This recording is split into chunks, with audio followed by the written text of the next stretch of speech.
Saludos amigas, amigos, ustedes sintonizan Acento TV y este es su espacio a partir de ahora. Hoy yo no voy a trabajar, yo voy a conversar con una amiga a la que admiro muchísimo, con la cual tuve el honor de trabajar, que es la doctora Elvira Lora. Yo creo que de los pocos y pocas doctores en comunicación que tenemos aquí en República Dominicana. Bienvenida, Elvira.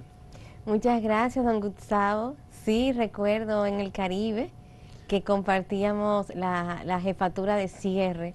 Exacto, del periódico. Que no era fácil. No. Y yo me preocupaba porque tú trabajas demasiado y yo veía, pero esta muchacha se va a enfermar, casi no comía ni nada. Apenas unos panecillos. Y después en clave. Y después en clave, claro. El semanario, donde hiciste un excelente trabajo en esa página. Gracias. Bueno, pero en este caso no es como periodista, como profesora, ni como estratega de comunicación institucional, sino como una mujer que decidió dar un paso al frente como activista por los derechos, reivindicar la historia y la participación de las mujeres dominicanas. Que la gente piensa que la lucha de las mujeres es una cosa que empezó ahora, pero tiene una historia. Y un proyecto en que tú estás trata precisamente de eso. Explícanos de qué se trata. Bueno, cierta tarde, con esto del compromiso de ser profesora universitaria, uno tiene que ir alcanzando peldaños nuevos y ahora mismo, según la misma legislación dominicana, para ser profesora universitaria debes tener una tesis doctoral defendida, realizada. Pues acudí donde mi amiga y también a quien admiro mucho, la historiadora senior de género Ilonka Nacidit Perdomo. Poeta también. Poeta, escritora, representante de toda una generación. Ella me dice, te tengo tu tesis. Y yo, bueno, yo voy. Y me entrega 2 CDs, 2 discos, ¿verdad? 2 CDs. Y dice, ahí está tu tesis, no sé, haz con eso lo que quieras. Pues pasan los días, decido introducir a la computadora los 2 CDs. Habían 10.000 documentos. Bueno, Ilonka tiene una cantidad de documentación increíble. Esos 10.000 documentos pertenecen a la revista Fémina. ¿Qué pasa? Esa revista no se encontraba dispersa. ¿Por qué? Por diferentes situaciones de la Biblioteca Nacional, pasó al archivo, donde ya afortunadamente se ha estado registrando y rescatando. Sin embargo, aunque en la década de los 80 el centro CIPAF había tocado algunos temas y la misma Ilonka lo utiliza en su cartografía, el reto nuestro, al ser doctora de periodismo, era darle sentido periodístico a lo que Petronila Angélica Gómez, Consuelo Montalvo de Frías y María Luisa Angelis, que fueron las iniciadoras, estaban haciendo e hicieron en 1922. 1922. Exactamente, es decir, o sea, ya van a cumplirse 100 años ahora. Sí, el año que viene es un año histórico y de agencia para las mujeres dominicanas, porque es 100 años de la primera y única hasta ahora revista con un discurso feminista. Porque en aquella época habían 3 discursos. Perdón, una revista que era pública, es decir, un periódico que circulaba, era cada qué tiempo salía. Primero ellas hicieron el reto de hacerlo semanal. Un semanario primero. Y luego entonces pasaron a quincenal. Quincenario, porque ha habido otras revistas, pero que son de instituciones. Exacto. Que tratan temas de género, como Quehaceres, por ejemplo, de CIPAF, que en su momento, hace unos años atrás, cuando disponían de más recursos, fue un gran medio por la causa de las mujeres, y hay otros. Claro. Pero así de manera pública, no de una institución. Exactamente. Sino que competía en el mercado de los periódicos en ese momento. Y lo más importante que era cuando la mujer no tenía derechos políticos ni civiles concretos. No votaban. No votaban. No podía tomar un préstamo a un banco. No podía decidir por sus hijos o por sus hijas. El patrimonio lo manejaba el hombre, ¿verdad? Exactamente. Es decir, era un ser sublime etéreo que tenía, según señala una de las que colaboró, Lidia Veloz, 2 destinos. O el destino único del matrimonio o el destino de ser costurera, dulcera, y ella misma, O el convento. o el convento, y ella misma, ¿verdad?, poder levantar su hogar. O sea que tenemos desde esa época el fenómeno de lo que es la jefatura de hogar en la República Dominicana. Entonces, ¿qué tenían en común esas mujeres? Que eran maestras normales. En el caso de Petronila Angélica Gómez, que es quien se llama y hace esa agencia, convirtiéndose en la segunda mujer en la República Dominicana en tener una imprenta propia para enero de 1926. Ah, pero qué bien, un emprendimiento extraordinario, porque una imprenta era una empresa importante. Una empresa Todavía lo es, pero en esos años más. Claro, pero como ella todavía no podía ser sujeto de derechos civiles y políticos, Petronila se hace alianzas con hombres que sí creían y que afortunadamente, como usted, creen en la causa de los derechos de las mujeres, las niñas y las adolescentes. Pero qué bien. Entonces se alía a Federico Enríquez y Carvajal, a Quiterio, a Quiterio también Berroa, entre Armando Cordero, entre otros intelectuales de la época que apoyan. Incluso el doctor Moscoso Puello da 500 pesos en 1900. Era un dinerito. Sí, ella tenía su cuadro de honor. Da 500 pesos en 1927 a la causa feminista. Era un dinerito rendido. Entonces, ¿cuál fue, digamos, el destino de esa revista Fémina? Usted sabe que para esa época todos los políticos tenían su periódico. Bueno, cualquier parecido a la realidad, ¿verdad? Sí, siempre ha sido así, sí. Exactamente, como ahora son las redes sociales.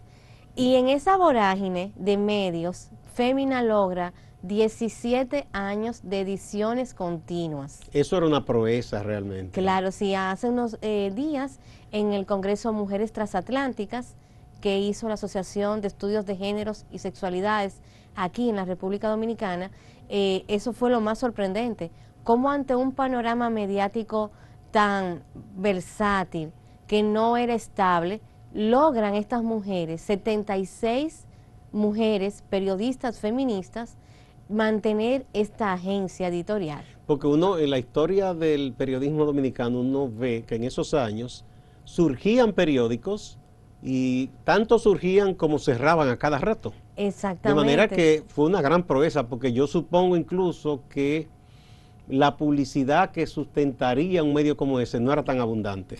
Era abundante. Los primeros anuncios de Santo Domingo Motors, de lo que hoy conocemos como Santo Domingo Motors, se publicaban en Fémina. Ah, pero qué bueno que las apoyaron publicitariamente. Sí, también la apoyó todo este movimiento de los ingenios azucareros, como nació en San Pedro de Macorís. También tuvo apoyo mucho de las farmacéuticas. Las farmacias fueron las primeras empresas de las mujeres, porque fueron las farmacias dominicanas, lo que ellas no podían ser doctoras, pero sí podían ser farmacéuticas. Entonces, en ese sentido, había mucho comercial de farmacias y productos farmacéuticos. De hecho, en un tiempo era de los sesgos que hay, los constructos sociales. Se entendía que una profesión como la enfermería o la farmacéutica era como un nicho de mujeres, igual que la enseñanza, la educación. Claro, claro. Entre otras estrategias también que figuran y que tenemos catalogadas en la tesis doctoral, están los cupones. Los cupones, las personas a la causa feminista apoyaban, y algo muy interesante. Fueron innovadoras, porque eso claro, se está usando ahora con la crisis de los medios. Sí, y por ejemplo, cuando nosotros hicimos ese artículo para la Universidad Vasca, se sorprendieron de este tipo de cupones, pero también que ellas llamaron a un concurso de bigotes por la estética masculina. Bien. ¿Por qué? Porque los norteamericanos habían prohibido que todo hombre dominicano usara el bigote. Hay que recordar que era en la época de la ocupación norteamericana, que comenzó en el 16, terminó en el 24. Con tu anuencia, querida amiga, vamos a una pausa y volvemos. Gracias.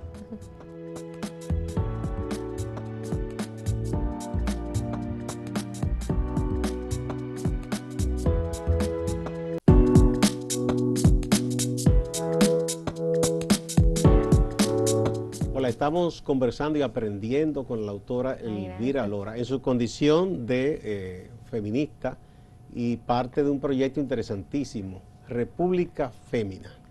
Bien, entonces eso fue un medio, digamos que revolucionario en el sentido de que de mujeres del tema para esa época, yo me imagino que causó impacto. Sí, el Listín Diario las felicitó la voz de Ecos de los Ama. Que era una radioemisora. Que era una radioemisora, también por el medio de Barahona de esa época.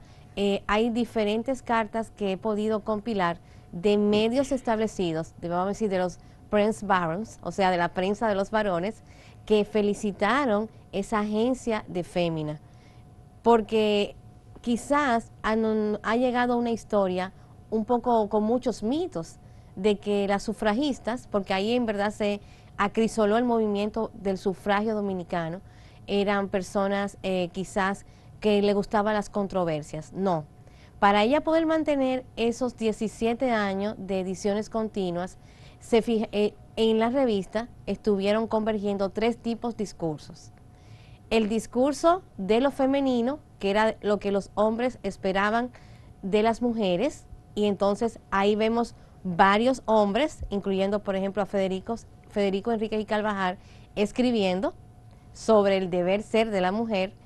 El discurso femenino, y ahí vemos a las poetas, a Delia Weber, también a la prima de Nelia Weber, Cuascú, o también a Esmeralda o a Elvira Escoto escribiendo poemas. Pero también entonces encontramos el discurso feminista como estrategia de emancipación. Entonces aparentemente era una revista de las buenas artes y las buenas letras, pero fue lo más difícil de mi tesis doctoral, poder compilar en esos 10.000 documentos, 5.000 documentos periodísticos, y de esos 5.000 documentos periodísticos, 300 artículos en el cual podemos catalogarlo con 17 indicadores del feminismo de la época, que hubo un feminismo dominicano, que el voto de las mujeres dominicanas no nos los regaló Trujillo, sino que fue una agencia, una perseverancia. Pero ni estaba todavía en los 20. Lo que pasa es venía planeando tomar el poder, pero no estaba en el poder. Pero lo que pasa es que muchas personas de la diáspora que han estudiado el feminismo dominicano y que solamente toman los documentos oficiales, que no han podido encontrar esta fuente, piensan que el voto de las mujeres fue en 1934 con un voto ensayo que el dictador dejó que se hiciera, pero no, había una agencia realizada desde 1922. Bueno, porque el sufragismo también internacionalmente tuvo mucho auge en Estados Unidos, claro, en otros países. Y eso también fue una de las, vamos a decir, agencias de Petronila Angélica, que no se tiene registro que ella viajara fuera del país, como Abigail, que Abigail es la más estudiada por Ilonka. Nosotras decimos que si cada mujer dominicana estudiara a una de esas mujeres, los referentes de quienes somos estuviesen más claros. Entonces, Abigail sí sale del país, pero Petronila no. Petronila utiliza su revista y a través de un sistema de canje se comunica con la Liga Iberoamericana, la Liga de Mujeres Iberoamericanas, que estaba presidida por Carmen de Burgos, quien realizó la Cruzada Española. Y en la Cruzada Española está Victoria Kent, Clara Campoamor, la misma... Mujeres muy notables, todas. Notables. Clara Campoamor es la que finalmente logra el voto de las mujeres españolas. Todas ellas escriben en fémina. Y de una manera u otra, ahora lo podemos imaginar porque tenemos la internet, pero a través de un sistema de canje, y de eso es muy importante que tanto... Eso se usaba mucho antes. Cuando sí, se publicaba una revista, se ponía una leyenda que decía para fines de canje, etcétera. Ponían una dirección y se enviaba por correo, se recibían otras y así. Exactamente. Por ejemplo, también Elena de Arismendi, que es la creadora de la Liga Blanca Mexicana y que luego se establece en Nueva York. Entonces vienen todas las escritoras de Nueva York a escribir y a ver a Fémina. Y era una relación, vamos a decir, de intercambio. Por eso el periodismo feminista, que ha tomado un gran auge ahora, incluso grandes plataformas como Google está auspiciando que se haga un periodismo feminista. República Fémina fue elegida como única plataforma en el país para participar en esa incubadora que une a más de 45 medios feministas que hay en toda Iberoamérica. ¿Les hacen algún aporte? Porque Google suele hacer eso. Bueno, que todavía no. Sí, el aporte ha sido de formación de liderazgo ya. Y también de conformación de lo que esperamos que el año que viene, para poder conmemorar el 100 aniversario de Fémina, tengamos entonces a República Fémina como digital, como una continuación de esa labor. Bien. De lo que hicieron nuestras pioneras. Dos cosas, Elvira. La primera es, yo creo que esa tesis tuya debe convertirse en un libro formal, impreso, y que además de digital, y esté disponible para quien quiera comprarlo y estudiarlo, porque yo creo que es un aporte. Esa documentación, la misma Ilonka y otras historiadoras del tema mujer y de literatura y otros temas, han hecho unos aportes en una producción, hay unos tomos, hecha de manera colectiva, pero eso sobre esa revista, en la tesis que tú hiciste, yo creo que es un libro magnífico. Gracias. Ojalá que tú lo puedas publicar como libro. Afortunadamente ahora con el Congreso, una de las escritoras uruguayas, su padre es el mayor editor de Uruguay y van a hacer el libro. Ay, pero qué bueno, excelente, te felicito y qué bien. Entonces, y además que se conozca aquí, fuera de aquí. Claro, dedicaré estos últimos días de diciembre a terminar, porque usted sabe que, como dice la doctora Catherine Valdeplan, nadie vale esa tesis, en el sentido de que es muy metodológica. O sea, tú lo vas a hacer en versión ya un relato para un libro, ¿bien? Exactamente. Bien, aunque puedan tener la referencia para quien quiera buscar más. Lo otro es que si República Fémina, está tú, está Ilonka y no sé cuáles otras personas más están con ustedes acompañando y trabajando, ha visto la necesidad de que se formen a mujeres más jóvenes que vienen subiendo para que den continuidad a ese trabajo, porque uno piensa que viendo lo que históricamente pasó, es verdad que el país vivió esa dictadura, vivió invasiones, vivió cosas, como que hubo un momento que hubo como una ruptura y después se retoma. Sí. La lucha de las mujeres en lo político, en lo social. Entonces la formación, hay muchísimas muchachas ahora que se han tomado muy en serio la lucha por los derechos de las mujeres, la inclusión, la participación. Si ustedes también trabajan esa parte ya de formación de nuevas líderes. Claro, ya también como parte del centenario de Fémina, Ilonka abrirá por fin su centro de pensamiento, su biblioteca, donde ya... Y ahí hay muchas cosas. Uy, no. Ahí están varias mujeres que podemos registrar y reconceptualizar cómo fue su vida, cómo fue su pensamiento. Y dentro de la misma plataforma, gracias a Google Initiative, tendremos un área de formación en temas específicamente fundamentados en el feminismo del afidamento.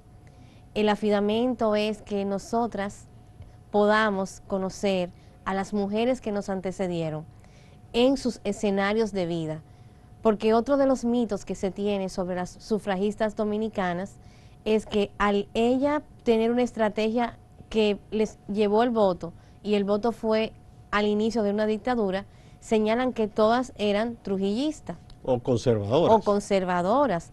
Pero si nosotros, como yo hice en la tesis, vemos esos 17 indicadores y cómo ellas escribieron sobre la prostitución, sobre las madres solteras, sobre ese aporte que hacían las madres solteras, o sobre el divorcio, vamos a notar que no era cierto que eran conservadoras.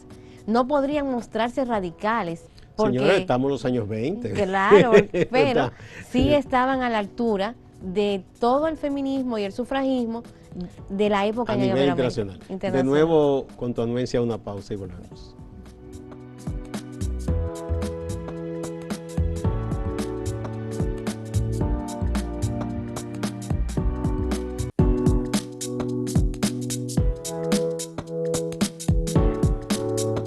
La doctora Elvira Lora es nuestra invitada de este día.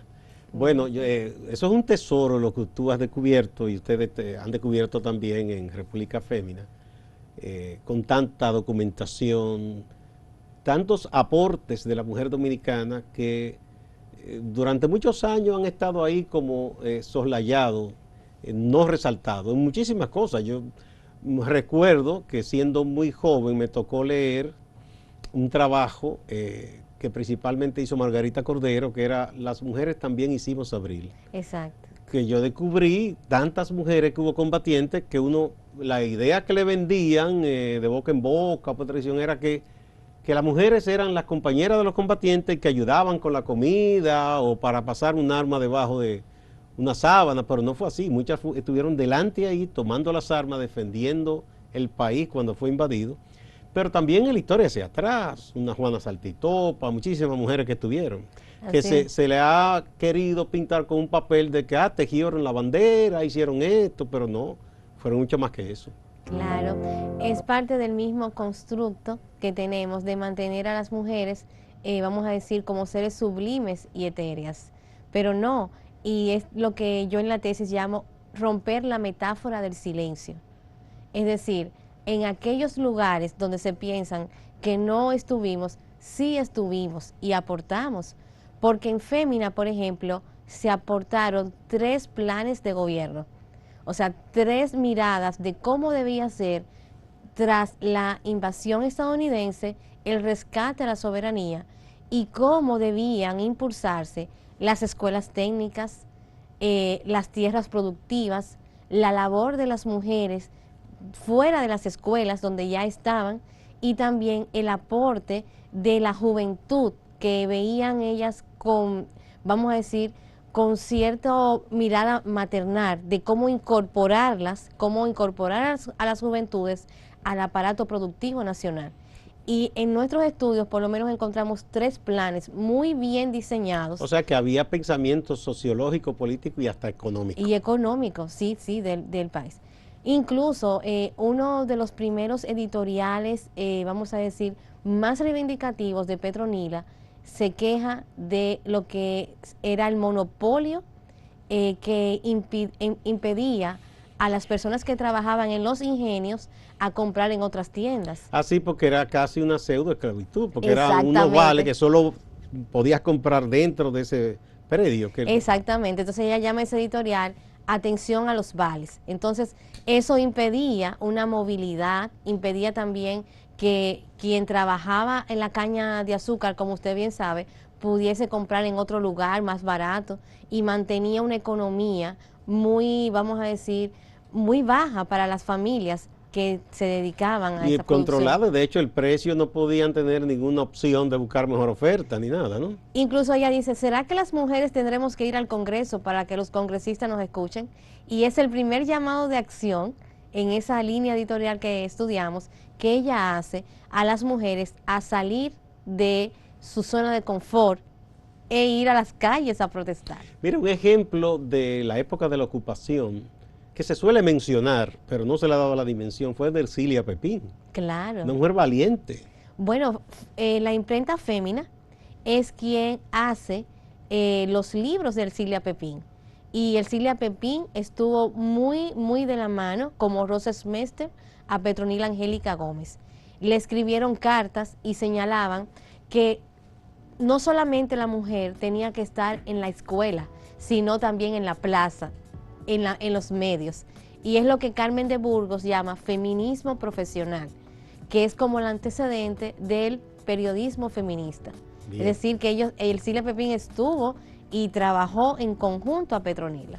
Y aquella acción que ella se negó a bajar la bandera dominicana para izar la bandera norteamericana, y cuando hubo hombres que tuvieron miedo, ella fue de nuevo, bajó la bandera estadounidense y subió la dominicana. Así mismo. Y un hecho muy valiente, que pudo costar la vida incluso. Claro. Muchísimas gracias, yo creo que esta es la primera parte, tenemos muchísimo más que conversar, Elvira, ha sido un grandísimo placer, un honor conversar contigo en esta faceta de tu vida profesional y de ciudadana en República Fémina, que es una plataforma que uno puede entrar y hay muchísima documentación, mucha información es un grandísimo aporte que ustedes están haciendo y qué bueno que tu tesis como libro será publicado. Gracias. Ojalá que pronto esté ya disponible para todo el mundo. Muchas gracias. Gracias igual a ustedes, amigas y amigos. No se vayan, que hay más en Acento TV y Acento Portal.